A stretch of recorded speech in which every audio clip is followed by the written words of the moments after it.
Good morning, everyone. This is Mortgage Pros 411. I'm Audrey Boissonou, and I'm here with my co-host Kevin Cassey and Louise Woods, who is the Regional Vice President for ARC Home Loans. Home. I always add more than I should to that. With Arc Home. ARC Home. So good to have you today, Louise. Thank you for being here. Thank you for having me. And Kevin, it's good to see your face today. It was It very is. It's good to be seen. last week when you were, like either not there or calling in on the phone, which just doesn't cut it. So Hey, I made it though. Louise, you're getting hellos in the chat. Hi. Hi. So, as usual, another busy week. This is Jobs Week, kids. Jobs Week. We know what Jobs Week does. Kevin, what does Jobs Week do? It means if we're in trouble because there's not enough jobs being hired, or the other way around, there's too many employees and people aren't hiring people because Okay, close. It'll drive inflation for sure. What I was going for is it just moves the markets, right? So of course it does. Just depending on number. Like for instance, we're in the green 2 days in a row right now. The 10-year is down to, what was it? I think it was like 4.33 last I looked. Might be getting better because I just saw a price change for the better. And so the market likes the JOLTS report that came out today. It was lower than expected. We had it went from 8.488 million jobs to 8.059 million jobs in leisure and hospitality, which has been very strong and leading the charge on a lot of these job improvements. The job numbers improving over the last, while, came in lower and lost 109,000 jobs. So not that we want anyone to lose their job. I just want to preface this by saying we are not wishing for a crap economy because we don't want anyone to not do well. But when it happens, it's happening, and it does in cycles. And here we are. So that being said, tomorrow we're going to have ADP, and they are expecting 170,000 job creations. And on Friday, we're going to have my favorite, BLS, Bureau of Labor Statistics, the most unreliable numbers in the market, as far as I'm concerned. And they're expecting 190,000 job creations, and that the unemployment rate will stay at 3.9%. So kids, watch the unemployment rate, because if it moves higher, that could mean that maybe our rates will improve faster than it's looking right now. But if it stays the same, then, it's just sort of the status quo. And then just for fun, on Thursday, the European Union is going to meet, and they're expected to cut rates. And so everyone's looking for that. It'll be interesting to see what they do. And we're a global economy at this point. So I find it really interesting because like the reports from Europe look like things are stronger and things are better. The manufacturing I'm seeing out of Europe, things are looking better. Yet, so why are they lowering rates? That's exactly my question. So we're gonna have to get to the bottom of that. But I think it's because they're trying to compete. Well, the euro has to compete against the dollar, and the dollar is everybody's best friend right now in the world. Everyone's putting their money in the dollars because it has a good return. You get 4% on it, and it's stable. Versus the euro, not so stable. No. All right. Well, I always wait for Kevin to come up with something brilliant. We'll see if that plays itself. Well, actually, I do have something brilliant on the jobs front. Well, in your opinion. So let's see if we just an observation about jobs. Okay, so, go. I'm here in the San Francisco Peninsula, and there's a lot of Asian markets that I sometimes frequent. And I've noticed a pattern. Places where you go buy food, just to be clear. Buy food, yes. Market is not the stock exchange in China. I gotta get my it's the place to get good fresh fish. Right. So I go to my favorite Vietnamese restaurant for some pho, spelled F-H-O, but pronounced Pho. Or pho, depending on your and there's a market next to that, which is Ranch 99, if anyone local knows what these are. And I can get some Japanese mochi there for good price. And but I have noticed a pattern, because it used to be pretty much just mainland Chinese workers at these places. And now suddenly there are people from Nicaragua and Ecuador, and well, maybe not Ecuador, but Guatemala and such. And it's like they're working in the restaurants and in the market that typically used to only be Asians. I mean, I'd be the only white guy in the world that walked in there. Louise, are you wondering how he knows this? Are you checking passports? Are you He asking obviously for spends a lot of time How do shopping. I know The what world, you know Guatemala how looks they're like from. compared to another one? Yeah, I'm not going to go into that. Okay, I good do Lord. know. Okay, so So it's just interesting in the immigration, where are the low end jobs coming from? They are all the immigrants that have been coming across the border. They're filling into these jobs that no one wants. So it's interesting that Biden today announced that they're going to crack down on that. I'm like, okay, so that's going to be inflationary, because suddenly those low income jobs, or those people that do those kind of jobs, are not coming into the market. well, it's interesting. It's interesting you say that, because last week with Dr. Elliot Eisenberg, he did mention how important immigration is, and whatever you believe, you know, and obviously we have the, you know, people who come legally and the people who don't come legally. Those are two separate, completely separate issues as far as whether you agree with it or not. But immigration as a whole is important to our economy, and it Absolutely. really Yeah. have an impact on things. We're the one economy that absorbs, or well, there's a couple of them, but the one economy that absorbs immigrants, and that actually helps our economy because we're not having enough kids. But the rest of the world is not having enough kids either, but they don't have immigrants, so they have a huge problem, like, you know, South Korea and China. Yeah. It's crazy. It is actually an issue in a lot of these countries. And we have a comment here. Peaches says, I'm proud of you, Kevin. Love Peaches, the Vietnamese. So she's our friend who, I guess I never really thought about what her origins were, since she seems so American. But anyways, she is applauding your speculative observations. Very, very undocumented meanderings of ideas. So it'll be interesting. Just saying.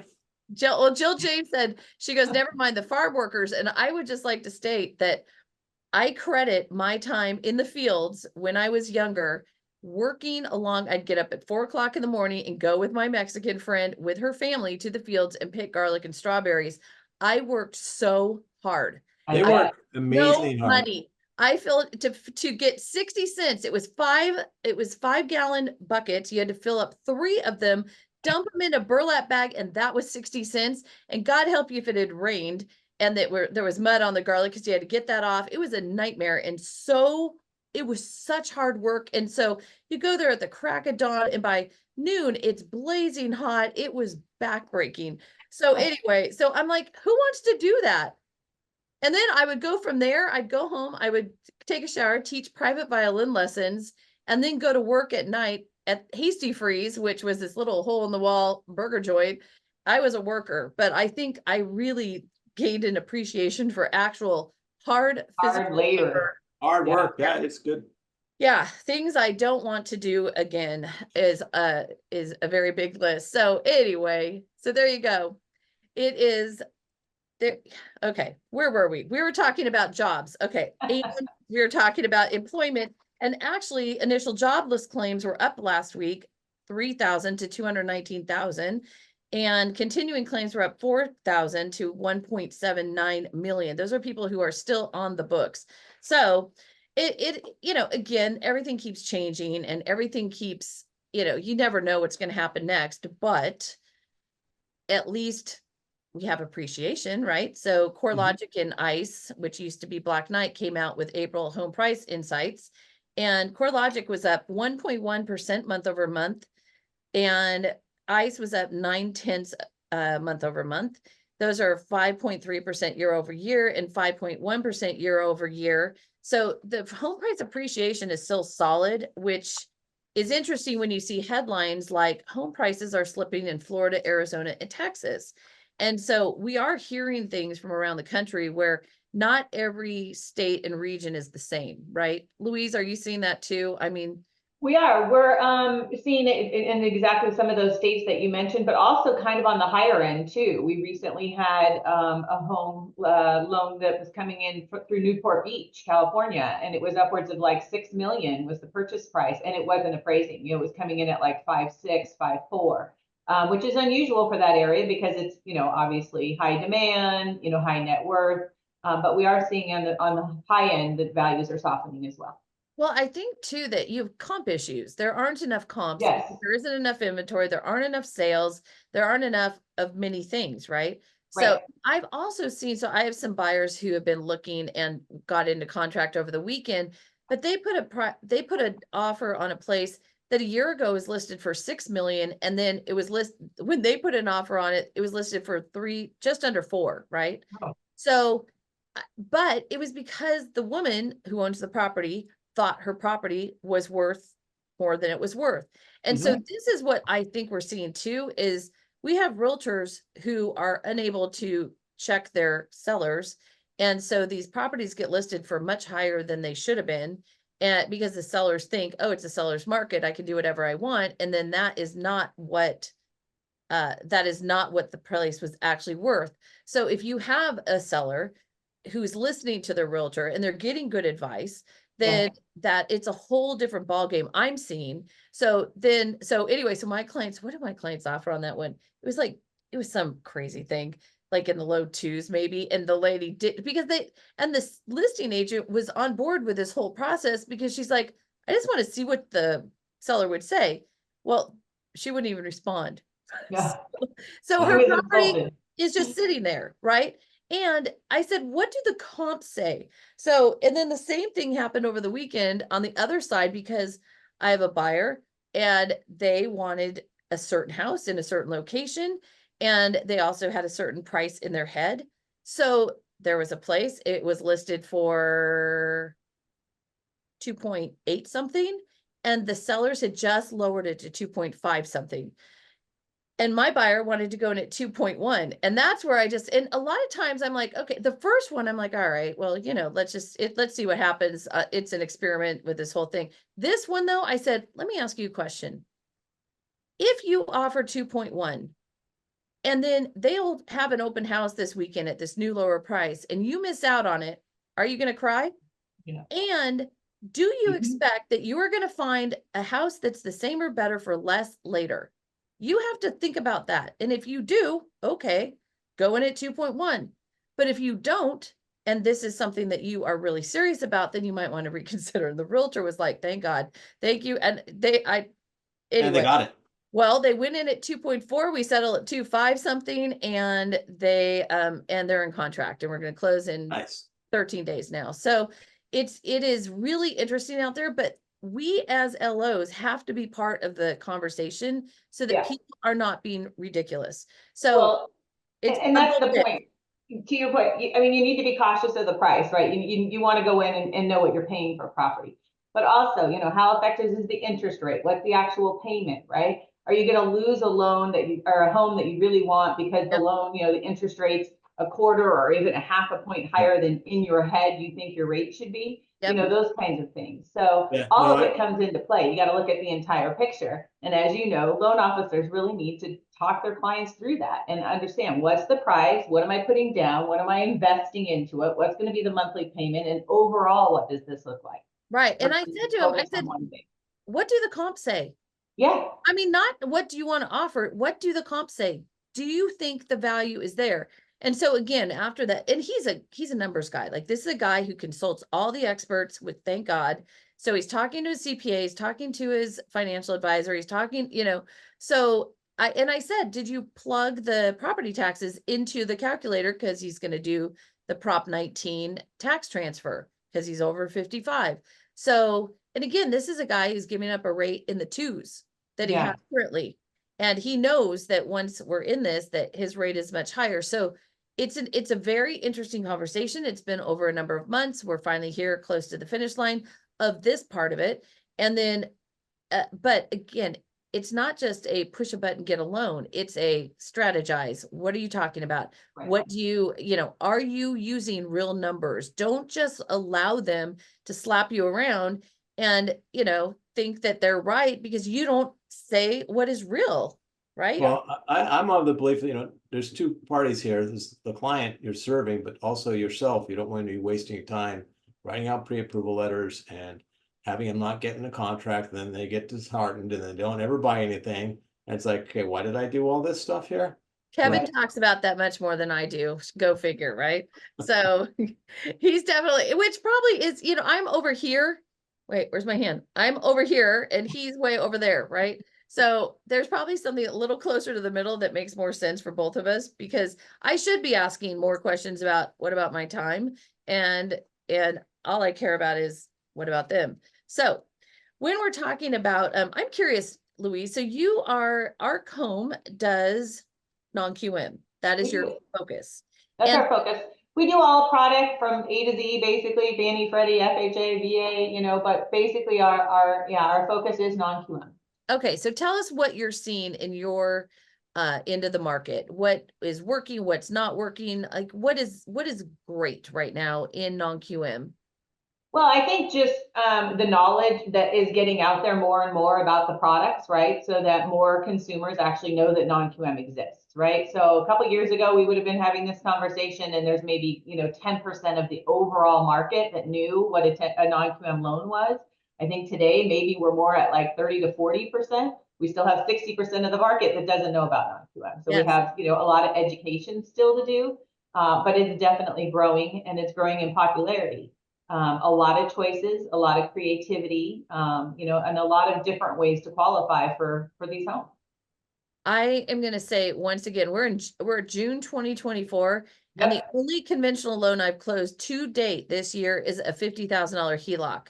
Yeah. Everything I am doing is private money and non-QM. If Right. I had not embraced this and Right. look my client straight in the eye and say, that will be 11 5/8, please. And then, and here is your payment, and here's how this works. And then going and walking through the numbers. Like I created for one of my investors, I do this whole thing with all of his properties and this whole plan of what we're doing. He now refers to it, and I'm not joking, as the Bible. Yeah. There you Okay, go. I'm revising the Bible right now because we're moving into another, part of what his plan is. But Yeah. it's pretty funny. So, like you have to put together, okay, here's what is in my head. Here is what I think might work. Now you look at this and you tell me what you think. And then he does. So he'll come back to me and he goes, okay, no, I don't want to do that. But what about that? I'm like, okay. And then we revise it, et cetera, et cetera. So we've had a few iterations of the Bible, which Yeah. I'm sure some people will be offended by even thinking that you could have some sort of mortgage plan that's called that, but that was his, not mine. So, there you go. But again, it's creative thinking, right? It is what can you do? Not just assuming, oh, Fannie, Freddie, oh God, what are the rates? Because it's, can you make the payment? Will it cash flow? Will it cash flow? Actually, Can you make the payments? I had this conversation with a non-QM rep yesterday, and they started going into their rates. I go, stop. Your rates are in market. Yeah. Stop focusing on them. All I care about is, are you going to push my loan through your system? There you go. Because that is the number one thing I'm looking for when I am talking to a non-QM lender. Yeah. We have, and I've talked about this, we have non-QM in-house. I won't use them. Why? Because there's not someone pushing that loan through the system on my behalf, and that doesn't close the deal. And, so what if the client pays an eighth higher in rate or a little bit, quarter higher in fees, their loan closes. It's much better to have a loan where you pay a little bit more and it closes than the one that has a lower rate that never closes. Yeah, agreed. I mean, that's the biggest thing with non-QM, right? It is a manual underwrite. So it's a common sense. You're working, kind of as we call it, old school, right? With an underwriter who you're telling the story, the borrower's story. Why are they going to qualify? Why should they, why should they get into this home?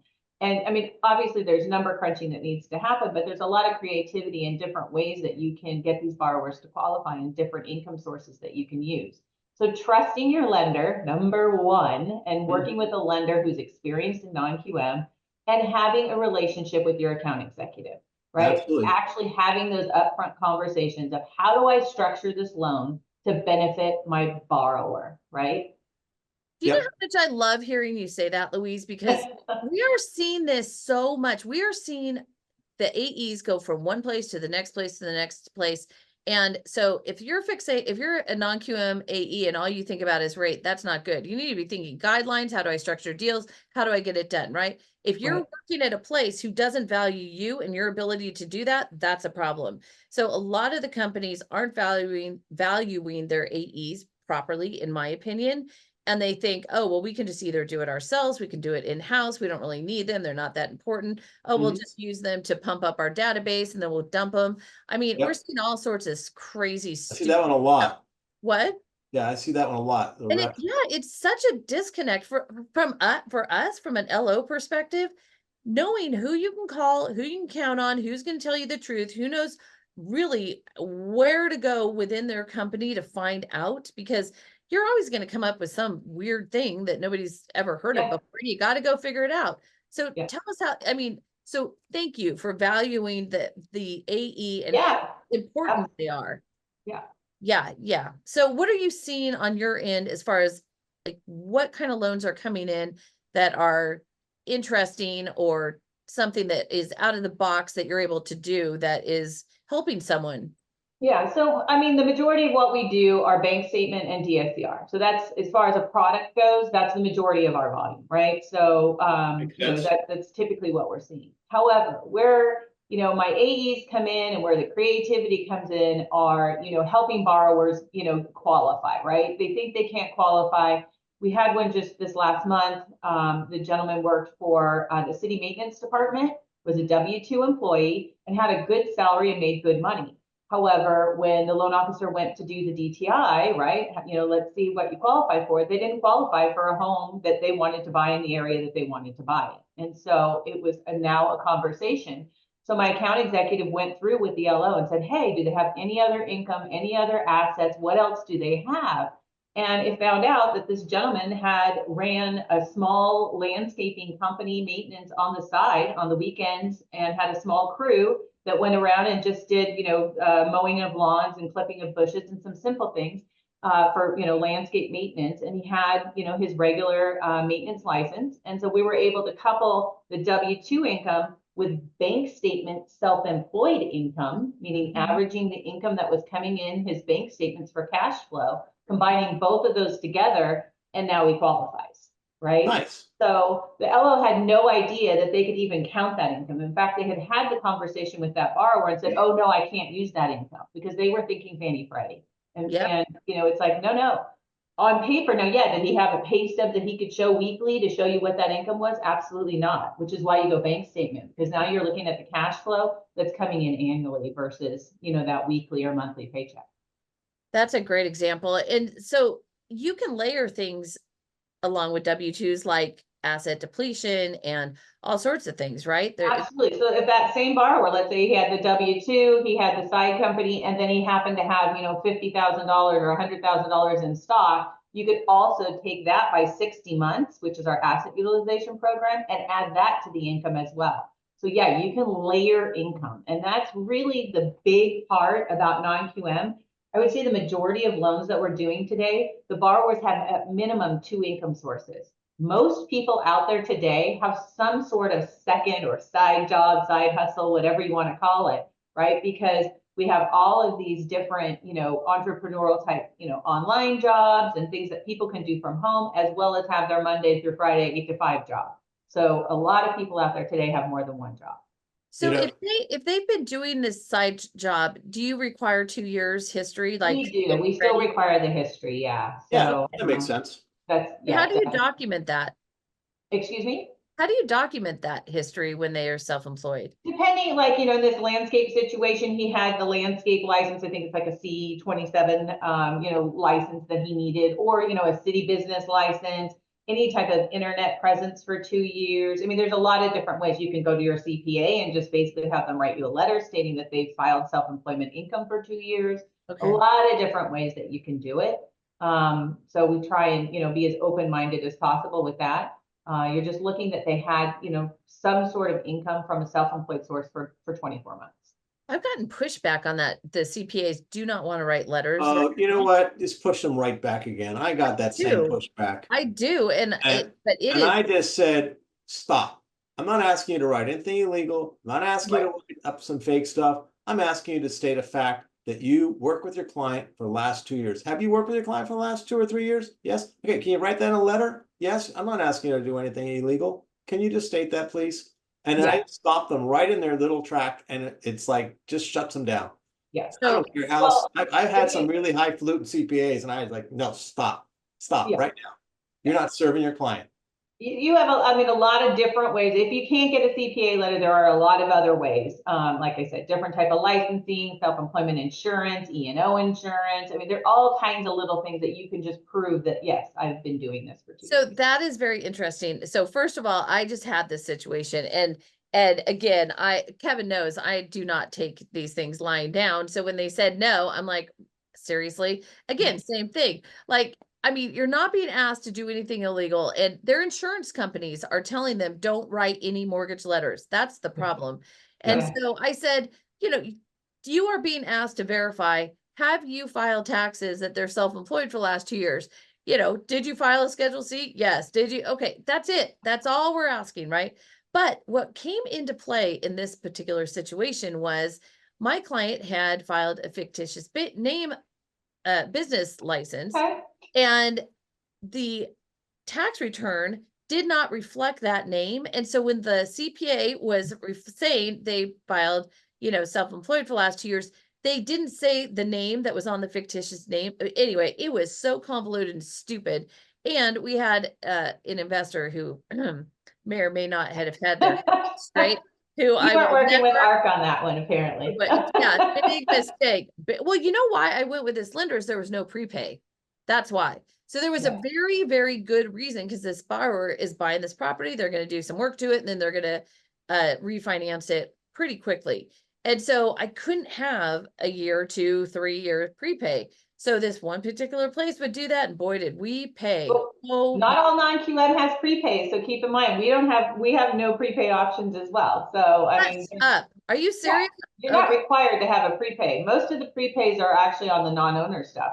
That's, you know, Oh, well, and this was non-owner, you so can waive, but you can waive it. you So, can. You can yeah, you all don't the have to have a prepay. Obviously, the rate's a little lower if you choose a prepay option, but yeah, prepay is not required. Yeah, no, let me tell you, this loan was the bane of my existence. I don't even, it was and by the way, loan amount, $114,000, because of course it's not, you know, you're going to get paid 32 cents when you're done. But anyway, relationship There is you go. very It important really truly is. I mean, how long have we all known each other, right? I mean, and right. it's like, you know, you call each other and to get information, and you trust each other on, you know, your knowledge, your expertise, you know, hey, can you help me out on this? And that's exactly the relationship you should have with your account executive, Okay, right? so on that note, as to how long we've known each other, and it's like 622 million years, we do have a very, very, very important question in the chat, and it is, why is it that Louise does not age? Great question. Louise, please share your seat. No, that's okay. You don't have to tell us your I'm sure if you saw a picture of me 10 years ago compared to this one, you'd be like, oh, my bad.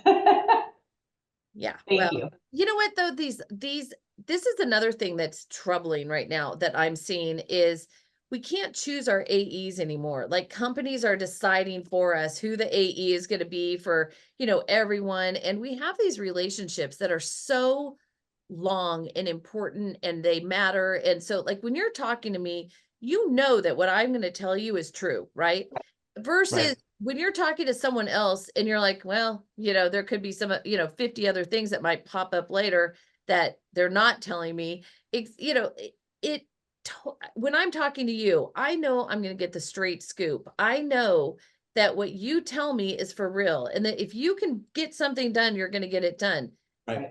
Have that kind of relationship, it really matters. And Or it's like they're with trying my to take that relationship, away from us now. It's so ridiculous. Why is so that? Do you have any idea? Why the I mean, AEs? do you guys limit it on your side, or do you ever, or is it just on the lender side? On what? How many accounts they can have? Yeah, like who has what account, who can be the AE for what? Like, how You do we know, fix this problem, Louise? Let's do it now. you know, as a manager, obviously a regional vice president of AEs, and I mean, that's what I do, right, is manage a territory and account executives. I mean, you want relationships first. I mean, Right. that is the golden, right, rule, is that you want relationship. It is a relationship-driven business. And so you want your AEs to have relationships with their brokers so that you have that trustworthy and let's, you know, build a loan and that, you know, they call you or you call them first, kind of thing. But as a lender, you have to also think that, how many thousands of brokerages are out there. And if a broker doesn't send a loan into a bank for a particular period of time, right? We assume that, hey, maybe we've got to send a new AE in there to, that's got more time or that's coming up through the ranks or what have you, and give them an opportunity to make that sales call. Now, it's always hard because, especially in the non-QM world, you might not always, especially when we're in a Fannie Freddie refi market, have a non-QM loan, right? So you may only get a non-QM loan once a quarter. So as a manager, how do I judge that, right? So again, it's, most of you know me quite well, out there. You always see me at conventions, in the field, networking, coffee meetings, lunch and learn. So I know a lot of our clients. So I know, let's say Audrey, I'm not going to give you a new AE because I know you have a really good relationship with your AE, right? Even if you haven't sent us a loan in the last couple of months, it's just the fact that, maybe you didn't have one that fit, what we offer. You didn't have a non-QM. You've been busy with, HELOCs. I don't know. But there's usually, some sort of common sense. So as a manager and as, at companies, that's probably the hardest thing to manage is how do you, get the AEs to keep their relationships, keep them active, and then at the same time be fair that other AEs can, grow their business in a similar or same territory. I got a phone call from an AE I've never talked to, never heard of before a couple of weeks ago. I was so impressed. I was like, oh my God, you're picking up the phone, you're calling someone you Right? don't know. Holy smokes. Yeah, don't just email. Yeah. So I mean, well, and how many AEs, and again, it's hard. It used to be, in the world, you could go into a brokerage office as an AE. When I was an AE, and I would go and I'd have my flyers and my treats and what have you, and everybody would be at their desk, right? And you could come by and say hi and build relationships. In today's world, we all work from home, right? We're all maybe pop into the office once a week. Some of us don't even have, offices that we can go to. So it's harder and harder to build those relationships, and have, that personal contact. So picking up the phone is a big start for any salesperson in today's world because we all rely on, emails so very much and everything gets buried in there. So definitely having that communication. But I still am a big fan of anything in person you can do. Yeah. Lunches, breakfast, coffee, dinner, donuts, whatever you got. Say, go say hi as much as possible. It's good for us too, right? Yep. Having these conversations is great and it reaches a lot of people. But if we all go out to lunch and we have some great conversations about, what's happening in the market, what are you experiencing? What am I seeing? Those are the good conversations as far as I'm concerned. Well, and then the flip side of that is loan officers need to return phone calls. So if an AE takes the time to call you, for God's sake, call them back. I mean, they may have something. You might learn something in the course of that conversation. I mean, let's be honest. I mean, we're not reading all those emails you guys are sending. Sorry. Yeah. I mean, maybe you got someone who does the most spectacular subject lines on earth, and maybe something will occasionally pique my interest. But in general, the emails, they're just annoying. You know why? Because I don't know those people, so I don't care. So if you want someone to know you and care, you might want to. Not only do you not know them, but you recognize the company and it's like, oh, they got a new rep again. Oh, and now so there's a rep from them, and then 3 months later. I don't even think we can blame the reps for all that. I mean, some of them. I mean, if they're getting in there and they're not doing anything, I get it. But geez, Louise. Well, there's been a lot of movement in our industry over the last. No, it's not a lot. It's amazing movement. But yes, we see it on our end because Kevin manages the database for our little show here, and it is, I mean, it is nonstop, right? A good month, we're going to lose 100 loan officers. And I mean, a good week, only 100 loan officers disappear. But we've had lenders tell us that they've had as many as 160 companies fall off their list in a short amount. Yeah, we see it, like whole companies will just disappear. Yeah, it's a little crazy. Okay, I was curious. Can you tell us how rates work with non-QM? So we know that with our market, we're moving with, just as much as the stock market often, and our rates can go up and down multiple times in a day. How does that work on the non-QM side of things? Well, I mean, the non-QM doesn't work exactly like Fannie Freddie. When it first came out, right, let's say, whatever it was, 2018, 2019, we basically would publish a monthly rate sheet. And so people kind of have that in their head. That is no longer. So you do have to watch your non-QM rates. They do move. However, Yes, they they do. don't shift as frequently as Fannie Freddie. So it's more with the significant changes that they're going to move. But non-QM rates are based more so on the lender, on how they manage their portfolio, right? So, our thought process or our viewpoint here at ARC is, we want to offer a fair, aggressive price. We typically are in the top, 3 to 5 in any price tier, meaning the leader.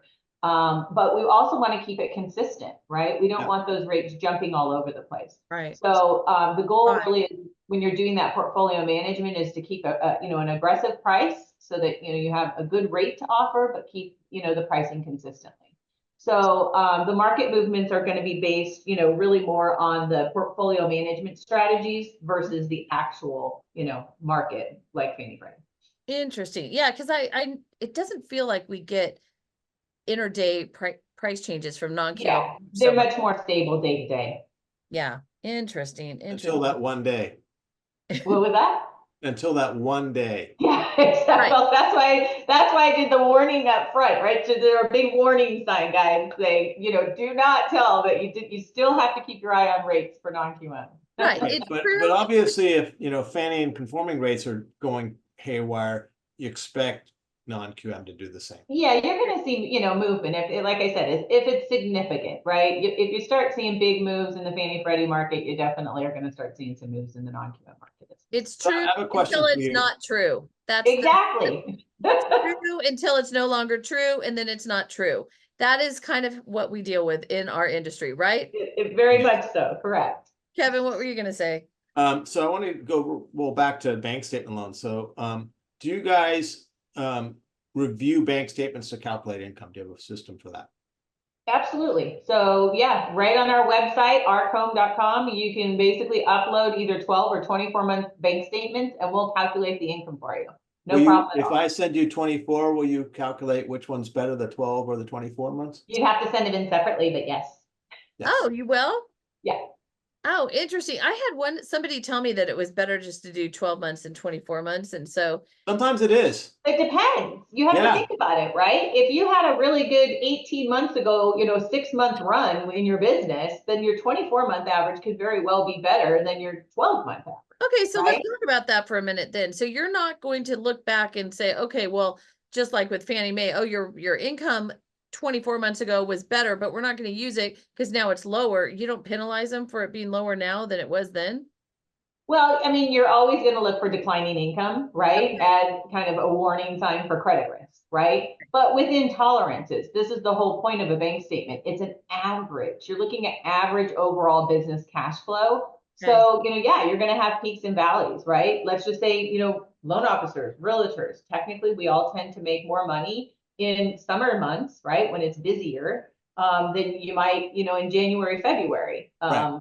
Same thing with, different businesses, they have peaks, where they can make a lot of money, and then, little areas where they're not making so much, seasonal type, restaurants, different, seasonal type businesses, things like that. They're going to go up and down. So that's the whole point of a bank statement program, is so that you average that income. Well, for any loan officer whose season of lower income has been 2022 and 2023, and now we're in 2024, it is time to get over it, because we have non-QM and we have private money. And look at this, Fannie Mae's rate forecast keeps being revised upwards as far as what they think the rates are going to be. So this idea that you're going to sit around waiting until the rates come back is nonsense. And so not only do you need to internalize this message, which I keep banging you over the head with every week, I try, but not everyone gets it quickly, right? So here we go. So Fannie Mae's rate forecast for Q2 2024 before was 6.7%, and now it's 7.1%. Let's go to Q1 2025. They have gone from thinking it would be at 6.2% to now they're thinking it will be 6.9%. Okay. Right. And for Q4 2025, they were thinking it was going to be 6%. And now they're saying 6.6%. So what that means is there is not a big expectation for movement, and certainly not movement down. And I had this conversation, I've had it a few times with clients recently, because the message that, oh, you're going to refinance later is definitely out there. The borrowers get it. Oh, that's the expectation. But they are not May not be thinking, real. okay, that was all being really touted when we didn't know rates were going to hit 8% last October. And then they went into the 7s again in April.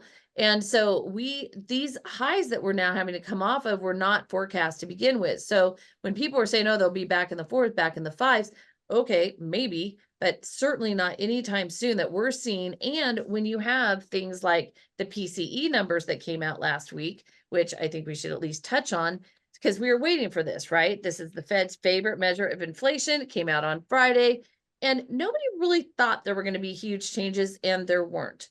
But this is a very good thing to look at when you're talking to your clients and saying, look, the inflation numbers, they've moderated. Definitely, they've come down way off their highs, way, way, way. But are we near 2% core PCE? No, we are not. Is there any projection out there that's saying that they think we're going to be there anytime soon? No. So again, we're looking at the estimates, and it's not looking like we're going to be, I mean, maybe we're going to still be at around 3% core PCE by the end of this year. So the headline, I'm just going to roll through it really quick, and thank you to MBS Highway because they really summarized it for me, which I appreciate very, very much. Headline, or all-in inflation, rose 0.3 for the month, and it was in line with what was expected, which is why the whole market didn't go to HE double toothpicks, because it wasn't some, big divergence from what was expected. Year over year inflation remained stable at 2.7%. Energy costs rose 1.2% during the month, and that contributed to some of that inflation reading. The core rate, which is what the Fed is really looking at, that strips out food and energy, it's a main focus. It rose 0.2% last month, which was a 10th lower than they were expecting, which is good. But you have to look at the decimal points, believe it or not. That's how tiny these moves are. So when you're looking at the decimal points, it basically looks like it didn't move, but that's not great, because we want to get to 2% to think that that's when they're going to lower the rate. You need a 1.6 monthly inflation rate in order to get to 2%. And there's no projection of that coming up anytime soon. So the market, the market did like is it's showing that consumer spending is slowing. There was a 2.2% increase in April. It was beneath estimates and much lower than the 0.8% the previous month. And the savings rate is at 3.6%, which is terrible, and the lowest since November of 2022. So again, when you're talking to your clients, make sure that you're letting them know, hey, this is what the Feds are looking for and looking at, and that is it. We're not seeing big improvements. So now is the time. But when you look at the appreciation rates, that's what you can focus on, because again, with a few a few places that are aberrations at the moment anyway, Florida, Arizona, Texas, our appreciation rates are solid.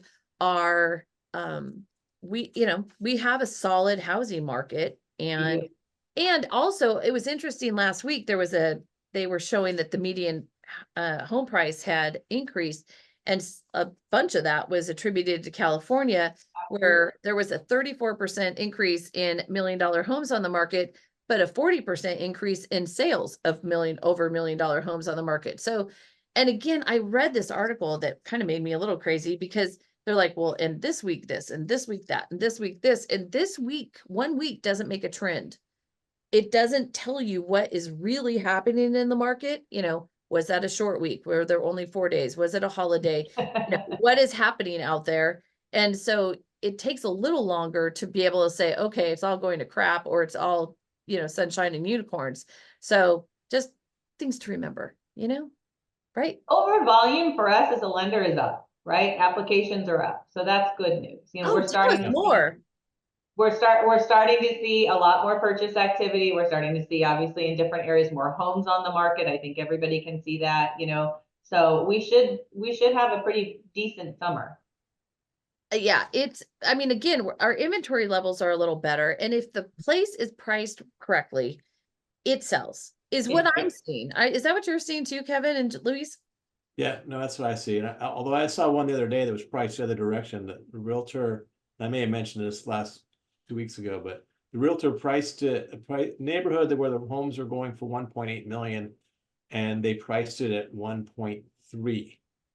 And so my borrowers came in at 1.5, and I didn't hear the answer because they decided not to purchase something. I'm gonna call the agent and say, hey, what happened? And the thought was that while it might be worth 1.8, if they're asking 1.3, they're not going to attract any 1.8 people because it's so far out of the market. They're not going to see it. They're going to think there's something wrong with that place. We're not going to even look at it. Or there had been a meth lab in the house, Or someone died in it, or there were dead bodies buried in the backyard. I mean, there's a myriad of reasons. So, but that's why we have to ask more questions, right? I can't believe you've waited 2 weeks and weren't curious. I would have been like, what the heck happened? That's right. interesting. I mean, I think people, like you said, if it's priced well, if the home's in good condition too, especially for the owner occupied borrowers, right? The mid-level or, you know, second buyer up type level, like they want a home that's ready to go. They don't want to have to sink a bunch of cash into it after they move in. Yeah. You know, because maybe, you know, they're using the majority of their cash to get in, but you know, that we're seeing that if the property's in good condition and it's priced correctly, they're moving, right? Yeah. And, you know, there's still a lot of investor activity out there. Like I said in the beginning of the call, we do bank statements and DSCR, 2 top loans that we're doing. We're doing a lot of non-owner business. There's a lot of investors out there still buying because the cash flow is there for rent, right? What do you say in the DSCRs? Are you saying 1-to-1s, 1.3s, 8? So we do everything from 0.75 up to 1 1/4, and it's priced accordingly. So you can have a little bit of negative there. But the majority of them are coming in high. I mean, the rents are there. We're allowing short-term rentals as well, which is a big market. Okay, how do you document the short-term rentals? Excuse me? How do you document the short-term rentals? Usually we're just taking, you know, data off. Well, if they've had Airbnb history, then we just take their history, right? You could just print it right off the Airbnb website. Or an Air DNA report, right? Showing us what the average is for the area. So you said Air DNA, right? Uh-huh. Yeah, so how do you work with that site when you're doing it? We're just basically pulling, just similar to how you would pull comps for sales in an area, you're pulling short-term rentals, what the values are. And do you guys do that, or do the loan officers have to pull that data off? We have the loan officers pull it. We can help them pull it or guide them. There's a free service you can use, you know, as well. And then there's a small subscription fee if you're going to do it on a pretty regular basis. So if you're going after that business, you know, I would recommend paying the subscription fee so that you have full access to the site. But they also offer the reports for free. Have you and your account executive can help you with all of that. Absolutely. Oh my God. Yeah, sorry, I kind of knew half the answers I just asked. That's okay. I mean, and here's the other thing, you know, we all think, I mean, I think you mentioned something that, you know, savings is down overall, right? But there's still a lot of people out there that have money in, you know, company stocks or 401ks or things like that. We're doing a ton, you know, of asset loans. As crazy as it sounds, you're like, wow, who's all these people that have money? We're not talking that they have cash. It's technically, you know, they worked for, you know, I don't know, Amazon or Google or whatever, and they got some sort of stock options, and now they've left. Maybe they start their own company or they're, you know, consulting. They don't have that 2-year history for self-employment, so you can't put them in a bank statement loan, right? Yep. They're not employed, so you can't qualify in full doc. So what do? You do an asset loan and you use that stock, right, that they had from their previous employer, divide that by 60 months, all of a sudden you have income, right? Yeah, I use that all kinds of creative ways. I always remind people too, because sometimes when you tell them about this idea, they think that they're going to have to move their assets out of their account into some other account where you're going to have control. And that is not the case, which is great. You don't have to pledge it. You don't have to liquidate it. You just have to prove you've got it. Yeah, exactly. That's how I sell it. Is I just say, hey, you don't have to liquidate it, so there's no taxes or consequences for this. Yeah, it's great. Well, so, and for anybody who's clients are still saying, oh, the market's going to go to HE double toothpicks. I think that's twice I've said that today. Not normal. CoreLogic came out with their loan performance insights for March, and 30 days or more delinquent were 2.6%, which was down from 2.8%. 90 days or more were up slightly from 0.9% to 1.1%. And foreclosures were unchanged at 0.3%, which is, those are historic lows. But the other part of that that's really important to know, I had somebody who kept saying, oh, well, they're not counting the forbearance numbers. They're not counting all the delinquencies are not being counted. And I confirmed with ICE the other day, which is formerly Black Knight, a very solid, place to get data, that the forbearance numbers are included in those delinquencies. All the delinquencies numbers, Wow. they're not being hidden. They're not being, and they kept saying this. So I finally figured out how to get that confirmed or not. Because I didn't know. Well, that makes sense Maybe they're because right. so many people got, rates in the twos and their mortgage payments, went from, some high number to, half that number, or at least, 2/3 the number. And it's a lot easier to make that payment. So, Although, Kevin, I'll tell you, the non-QM market is performing extremely well, better than even Fannie, Freddie, and FHA. So wow. Really? our default on non-QM product is very, very low. And if you think about it, Makes me happy. instead of just looking at somebody's paycheck, car payment, whatever, running a DTI, when you're looking at a bank statement, you're looking at the cash flow of their life, right? Their business. Yeah. How do they spend money? How does money come in? How do they manage money? You actually have a way better picture on qualifying that borrower for risk than you do on a traditional, full doc loan. So non-QM is outperforming, most other products. Wow, that is okay. So there is this narrative out there amongst certain people who are really kind of looking forward to some big, bust in the housing market. And I'm like, why? Don't do that. Like, let's focus on the fact that things are solid and we have good borrowers and they are qualifying, even because they have so many other options. And is it perfect for everyone? No. There will always be some foreclosures for whatever reason. There will always be delinquencies for whatever reason. But the reality is there are options for people, and let's focus on how do we get them into homes? They need places to live, right? Yep. So, and it was okay. So I just want to remind people that the VA has indicated that they will have their plan for the NAR settlement and what they will be doing for sellers and buyers as far as, what they'll allow, as far as sellers can making a contribution to buyers' commissions, agent commissions. That will come out by June 12th. But in other news, I read this thing where I didn't realize that buyers had their own lawsuits going on. Like, somehow you have not had to pay a commission, but you have been harmed too. And they have objected to the settlement and have filed their own appeals. So their first appeal was shot down. Now they have filed a second appeal. And so stand by on that settlement because it may or may not come through. I mean, I was blown. I did not know that. Did you guys know that, or did I just? I wasn't aware. No. Was I just I the one that didn't. missed it? You're Yeah. the only one. I'm glad I All wasn't you, the only Audrey. one, but Only holy you. smokes. What? Only you know these things. Uh-huh. Hey, I did get I some. know, I'm saying I didn't know that. I just figured it out. I'm sharing it with you today. I did not know that. So anyway, Hey, crazy. I just learned something from our buddy Jason Bellevue yesterday, and that is fix and flips are having a little challenge on the title insurance.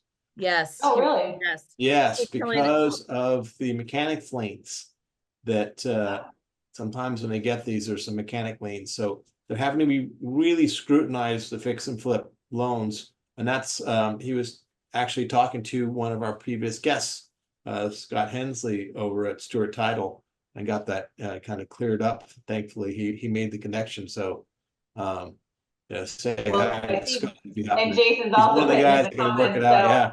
the last product that we offer out there is our AG proprietary non-owner second home. So in talking at rates, right, you're talking Fannie Freddie in the sixes. We're running, it looks like 6 3/4 is what he's closing his at on our non-owner AG proprietary product. So 6 3/4 on a non-owner loan, right, without traditional. That's great. Wait, Yeah. please hold. Where is that loan? That's with us, ARC. How did we not lead with that, Louise? Good God. That's crazy. Well, we didn't get into talking about what interest rates are at. Funny enough, you're talking, Fannie, Freddie are in the 6s and 7s and such, and non-QM is not very far off, if in some cases even better. So you Yeah, gotta look at it. I've come across that. If you haven't looked at it, you need to look at it. Wow, please. I'll be checking it Yeah, out. we do Because have a proprietary non-owner second home product that is very, very aggressive. holy smokes, I did not realize that. And that's full doc? It is a full doc product. Okay, good to know. Good grief. Okay, I'm gonna stop saying that now. So here's some news. So OPEC has decided that they're gonna end their production cuts by October, and oil has gone from $87 a barrel in April to $72 a barrel today. And a few weeks Huh. ago, I was griping about the fact that my gas prices where I live had really not gone down much, and then all of a sudden they did. So it's better. It's still not great, but definitely. Well, then also Biden opened up the East Coast oil reserves. They're going to stop doing oil reserves because the United States is the #1 exporter of oil now. So we don't need to rely on other nations for our oil. So we don't need to have reserves that cost money to hold this stuff. So, Well, and we're never going to run out, so don't worry about anything. It's fine. It's just fine.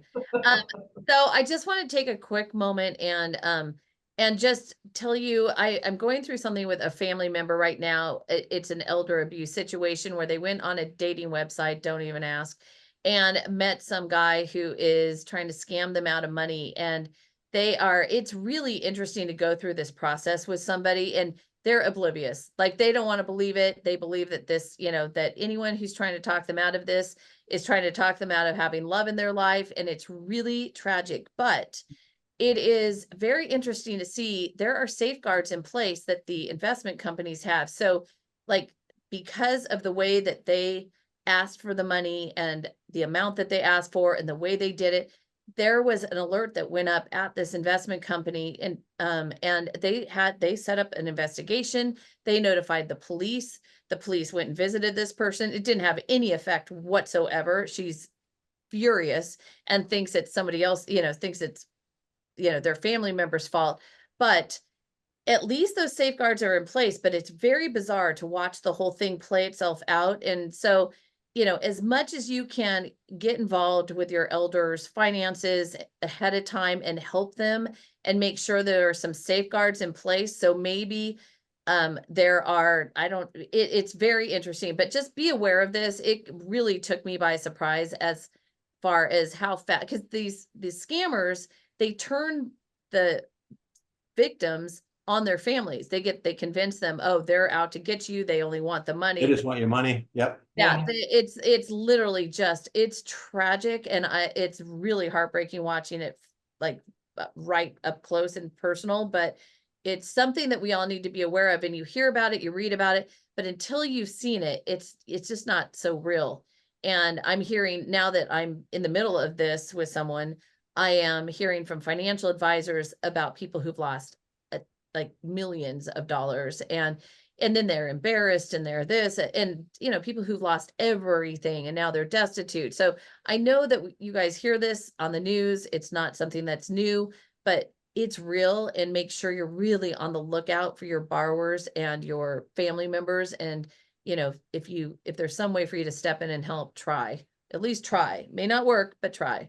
So Hey, there's a quick comment and a thing, Catherine, about representing the buyer on a deal as a loan officer. And if you saw it, I typically steer away from that when I get it, because I find that my best thing is when I stay in my wheelhouse and doing mortgages and don't touch real estate, because I don't know it enough to keep out of trouble.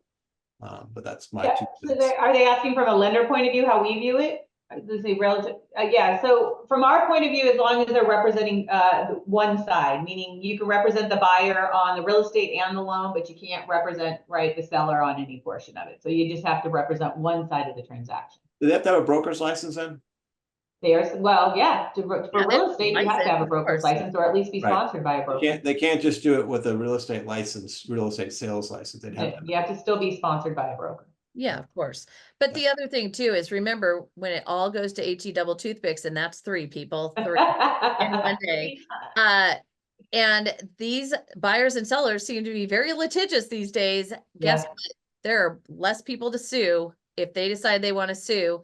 And do you want to be the person on the other end of that? Not me, but Well, anyway. be the expertise in your field, right? So, I mean, if you're a finance expert, be a finance expert. If you're a realtor, be a realtor, you know, if you're, you know, kind of thing. So, you know, I Yep. think.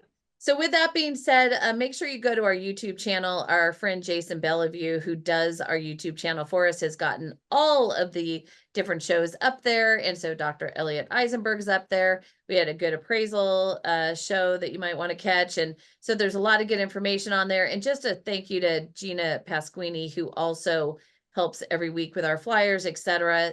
I mean, we couldn't do this without them, literally.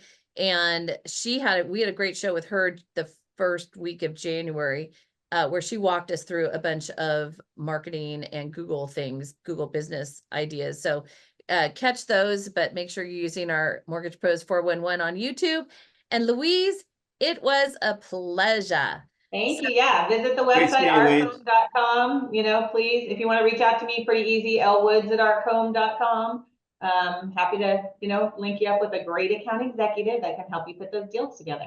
We'll embed your contact information into the YouTube channel when Jason puts it up. What did you say that the website was? archhome.com. Great. Okay. You said it fast. I want to make sure they caught that. So, and then Lwoods which by the way, archhome.com. I know it sounds like, what is that? What was the Legally movie? Blonde. Thank you. Lwoods. All right. With that, on that bright note, I will look forward to seeing you soon, Louise, I hope. And everybody, Yeah. go have a wonderful week and get some loans. Get some loans that require your brain and some strategy and some expertise, and show them what a professional you are, and have a great week.